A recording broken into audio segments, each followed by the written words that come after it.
So now I've got all the parts cleaned up. I'm going to start by putting in the adjustment screw right here. And I'm going to screw it in right to the end and then turn it out at turn and 3/4 like I measured previously. So half a turn, 1 1.5, and another quarter equals 1 3/4. Next, I'm going to put the larger jet in. You can use a small wrench to tighten it or a screwdriver. Do not over tighten it. Then put the small jet in.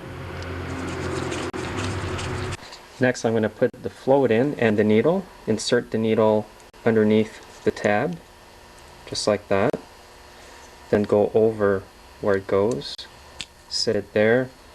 Next, grab the float pin, line up the holes, and just push it in. Next, we're going to put the O-ring back in where the ball nut goes.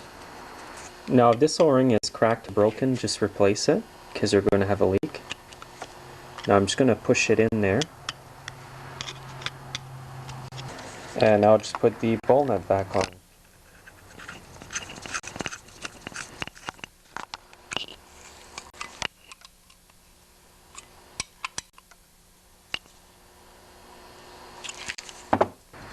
Now we'll reinstall the petcock fuel valve.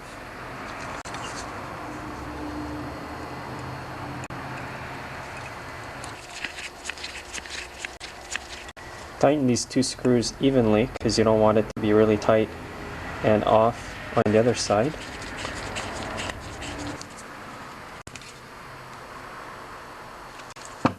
Next, put the O-ring on the carburetor bowl and put the flat side of the O-ring facing up. And then just push it into the groove. And now match up the hole here with the hole over there. It's going to go like this.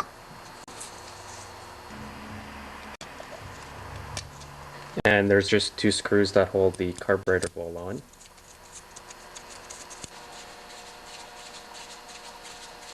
Now your carburetor is ready to be put back on.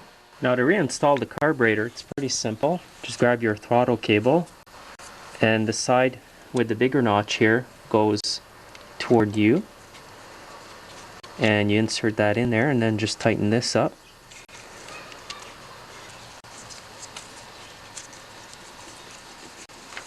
Make sure that your O-ring is in place here underneath the manifold.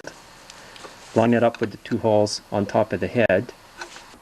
Before you bolt the two bolts, make sure you insert the carburetor in the air breather at the back. Now it's going to be much easier to line up the two bolts here.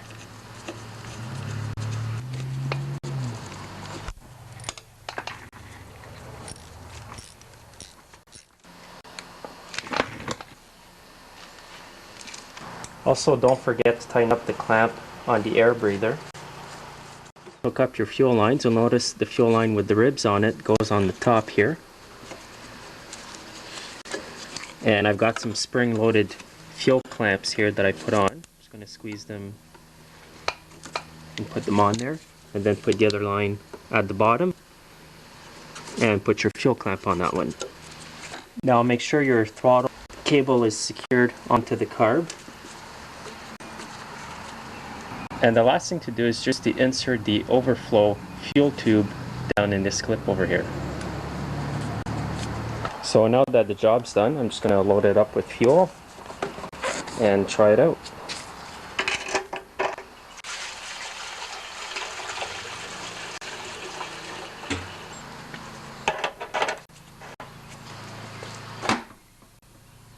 Now before you try your bike out, make sure you have the fuel valve at the on position.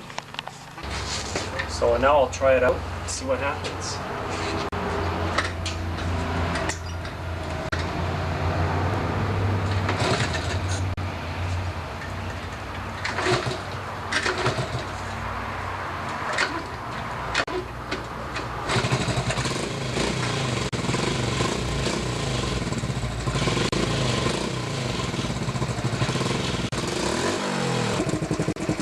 Pretty quiet bike.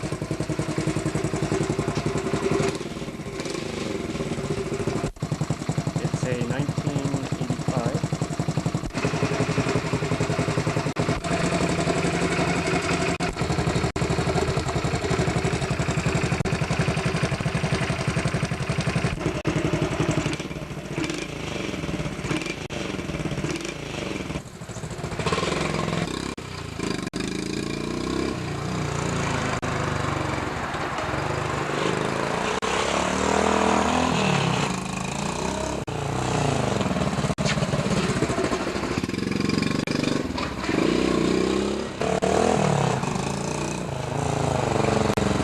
Anyway, it's a good little bike. What I like is how quiet it is. And it's in really good shape actually, this bike.